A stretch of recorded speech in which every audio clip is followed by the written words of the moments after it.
बिहार के गया में सड़क हादसे के बाद में संग्राम मच गया। मौत से भड़के लोग सड़क पर उतर आए और कई गाड़ियों को आग के हवाले कर दिया।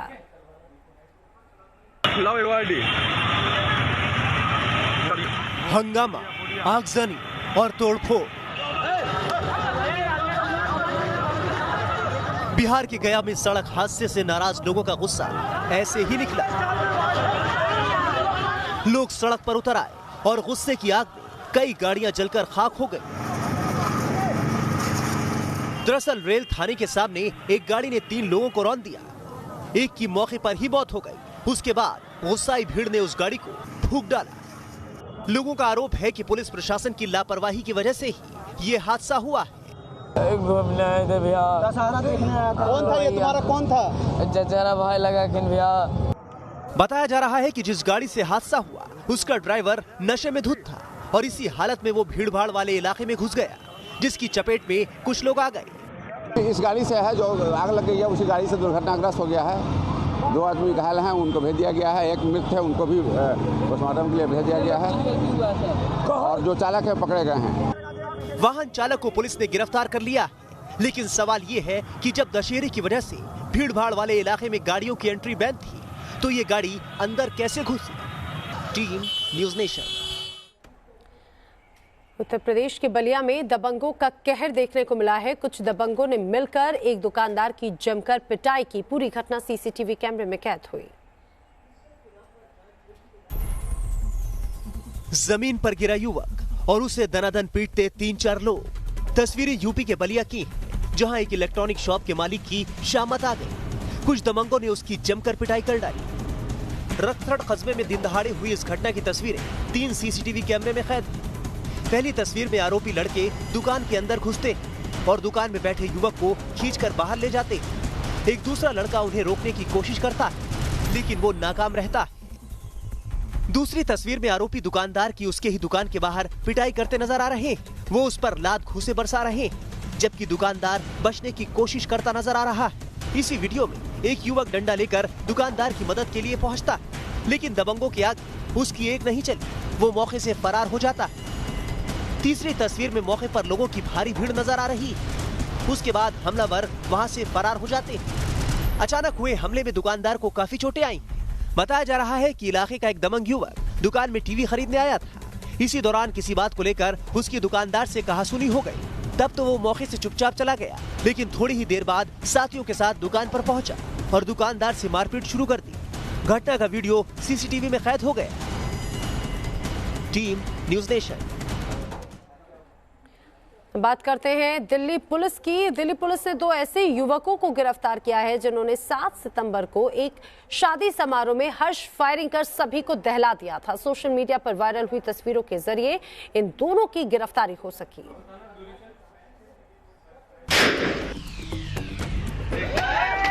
दिल्ली में कानून की उड़ी धज्जियां, राजधानी में गोलियों की गूंज, शादी समारोह में बेलगाम हर्ष फायरिंग। ना कानून का डर और ना ही किसी की जान की परवाह। हाथ में कट्टा लिया और आसमान में फायरिंग कर दी। ये तस्वीर राजधानी दिल्ली की। लाल रंग की शर्ट पहना शख्स हाथ में कट्टा लेकर उसे लोड करता और फिर बेखौफ फायरिंग कर देता। बाद में उसका साथी भी ऐसी ही हरकत दोहराता। काली शर्ट पहना ये शख्स आसमान में फायरिंग कर देता। गोली चलाने के बाद उसके चेहरे पर ऐसी मुस्कान तैरी मानो कोई जंग जीत कर आया हो। ये 2 तस्वीरें दिल्ली के ज्योति नगर के करदमपुरी इलाके की। 7 सितंबर को शादी समारोह में शिरकत करने दोनों युवक पहुंचे। इन दोनों लड़कों ने शादी समारोह में गोली चलाकर पूरे इलाके में दहशत फैला दी। इस बात से बेखौफ होकर कि उनकी ये सारी हरकत किसी के कैमरे में कैद हो रही। सोशल मीडिया पर वीडियो वायरल होते ही दिल्ली पुलिस हरकत में आ गई। पुलिस ने मौके पर पहुंचकर सलमान और शोएब दोनों को गिरफ्तार कर लिया। दोनों के खिलाफ आर्म्स एक्ट के तहत केस दर्ज कर लिया गया। Team News nation. केरल के कोझिकोड में पुलिस ने एक महिला को पति, सास ससुर सहित परिवार के 6 सदस्यों की हत्या के आरोप में गिरफ्तार किया है। हत्या में शामिल महिला के 2 साथियों को भी गिरफ्तार किया गया। पुलिस के मुताबिक इस महिला ने 14 साल के दौरान धीरे धीरे खाने में जहर मिलाकर परिवार को 6 लोगों को मार डाला।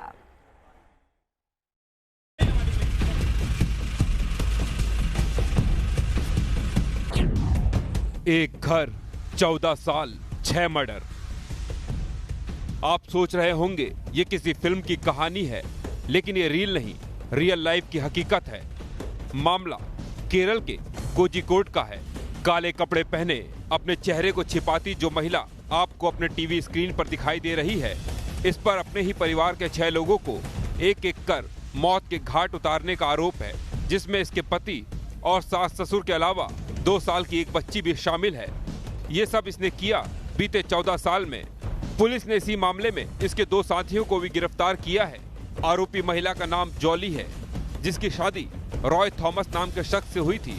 घर में रॉय थॉमस और जॉली के अलावा रॉय थॉमस के पिता टॉम जोस, माँ अनम्मा थॉमस, अनम्मा के भाई मैथ्यू, टॉम जोस के भाई जचारिया के बेटे साजू, उनकी पत्नी शीली और 2 साल की बेटी रहते थे। 2002 में 57 साल के अनम्मा थॉमस की मौत हो गई थी। 2008 में अनम्मा के पति टॉम जोस की भी हार्ट अटैक से मौत हो गई। 2011 में जॉली के पति की मौत हो गई। पोस्टमार्टम में उनके शरीर में साइनाइड मिला था। 2014 में अनम्मा के भाई मैथ्यू की मौत हो गई। 2014 में ही शाजू और सीली की 2 साल की बेटी की भी मौत हो गई। 2016 में सीली की भी मौत हो गई। अब इस परिवार में बचे थे साजू और जॉली, जिन्होंने शादी कर ली थी। बताया जा रहा है 14 साल के अंतराल में जॉली ने साइनाइड देकर अपने ही परिवार के सभी सदस्यों की हत्या की, और ये सब इसने किया प्रॉपर्टी के लिए। पुलिस का कहना है कि जॉली ने अपना गुनाह भी कबूल कर लिया है। हालांकि तीनों को फिलहाल जॉली के पति रॉय थॉमस की हत्या के आरोप में गिरफ्तार किया गया है। पुलिस अब सभी 6 हत्या के मामले में जॉली के खिलाफ सबूत जुटाने में जुटी है। जॉली के अलावा गिरफ्तार किए गए बाकी 2 आरोपियों पर जॉली को साइनाइड उपलब्ध कराने का आरोप है। Team News nation.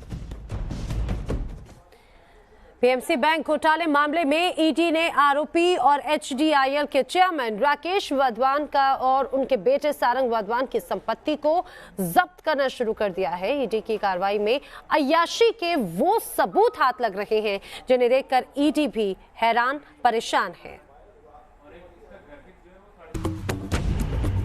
171 करोड़ का प्राइवेट प्लेन, करोड़ों की महंगी लग्जरी गाड़ियां, 22 कमरों का आलीशान महल, 100 करोड़ की स्पीड बोट।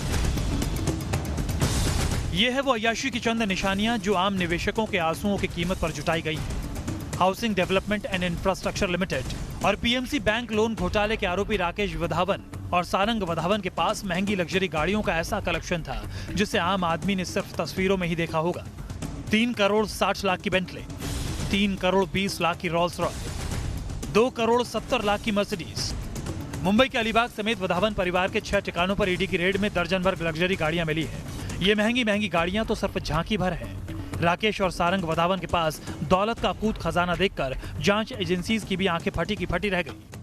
वाधवन के नाम पर एक दसॉ फाल्कन, ये प्राइवेट जेट है जो कि मुंबई एयरपोर्ट पर एक हैंगर में खड़ा है, उसे भी जब्त कर लिया गया है। हम आपको बता दें कि अब तक इस मामले में ईडी ने 3500 करोड़ रुपए की संपत्ति जब्त होने का दावा किया है। ईडी का ये कहना है कि 15 कारें अब तक वाधवन के नाम पर जो थी वो जब्त की जा चुकी। अलीबाग में 22 कमरों का ये ड्रीम होम बॉलीवुड सेलिब्रिटीज के फेवरेट वीकेंड डेस्टिनेशन में शामिल था। कहते हैं बंगले के अंदर फिल्मी सितारों के साथ वाधवन पिता पुत्र की तस्वीरें भी टंगी हैं। अलीबाग में 2.5 एकड़ में फैले ड्रीम होम में प्राइवेट 9 सीटर प्लेन भी है, जिसका नाम है बॉम्बार्डियर चैलेंजर 300। इस प्राइवेट प्लेन की कीमत लगभग 171 करोड़ रुपए है। ईडी ने फाल्कन नाम का एयरक्राफ्ट भी जब्त किया है। इसके अलावा अलीबाग के बंगले में ईडी को स्पीड बोट भी मिली है। सड़क के रास्ते मुंबई से अलीबाग के घर तक पहुंचने में 3 घंटे लगते हैं, जबकि समंदर के रास्ते इस स्पीड बोट से सिर्फ 45 मिनट लगते हैं। इस स्पीड बोट की कीमत भी करोड़ों में है। जांच अधिकारियों ने अब तक वाधवन पिता पुत्र की 4000 करोड़ रुपए से ज्यादा की चल अचल संपत्ति, शेयर्स और डीमैट खाते अटैच किए हैं। Team News nation. यूपी के मुरादाबाद में बच्चा चुराने की एक घटना से हड़कंप मच गया। बच्चा चोरी करती एक महिला और एक पुरुष की तस्वीर सीसीटीवी कैमरे में कैद हुई है। बताया जा रहा है कि दोनों ने पहले बच्चे की मां के साथ में दोस्ती बनाई, उसके बाद में रात के अंधेरे में उसका बच्चा लेकर फरार हो गए। पहले दोस्ती, फिर जीता दिल और आखिर में बच्चा चुराकर हुए फरार। दोस्ती से शुरू और दगाबाजी पर खत्म होने वाली ये खबर यूपी के मुरादाबाद की, जहां बच्चा चोरी की एक घटना से सनसनी मची। ये वारदात रोडवेज बस अड्डे पर लगे सीसीटीवी कैमरे में कैद हो गई, जिसमें एक दंपति बस अड्डे से मासूम को चोरी कर फरार होता नजर आ रहा है। उन्होंने मुझे खाना खिलाया, मैं खाना भी नहीं खा रही थी, उन्होंने मुझे खाना खिलाया और लेट गए बड़ी आराम से। 12 बजे का टाइम था तो मुझे नींद सी आ गई, मेरा हाथ में लिटा हुआ लड़का, तो वो मेरे लड़के को ले गई, मुझे पता नहीं चला। पुलिस के मुताबिक बच्चे की मां पारिवारिक विवाद की वजह से रेलवे स्टेशन के सामने मुसाफिर खाने में रहती। कुछ दिन पहले एक युवक और महिला ने उसकी मदद कर उससे दोस्ती गांठी और फिर बच्चे की मां को गल शहीद थाना स्थित पुराने रोडवेज बस अड्डे ले गए। आधी रात को जब बच्चे की मां गहरी नींद की आगोश में थी, तभी महिला और युवक बच्चा चुराकर फरार हो गए। सीसीटीवी फुटेज खंगाले गए हैं, उनसे उनका चेहरा सामने आ गया है और इसके अलावा वहां से कुछ अन्य साक्ष्य भी मिले हैं जिससे उनकी पहचान स्थापित हो पाना संभव हो पा रहा है। हमने टीमों को दबिश के लिए भेज दिया है, तत्काल इनकी गिरफ्तारी की जाएगी और बच्चे की सकुशल बरामदगी सुनिश्चित कराई जाएगी। मामले की जानकारी मिलने के बाद पुलिस की टीम मौके पर पहुंची और सीसीटीवी से मिले सुरागों की बिना पर आरोपियों की तलाश शुरू कर दी। पुलिस का दावा है कि जल्द ही गुनहगार सलाखों के पीछे होंगे, लेकिन अब तक आरोपियों का कोई सुराग नहीं मिल पाया। Mohammad Imran, News Nation, Moradabad.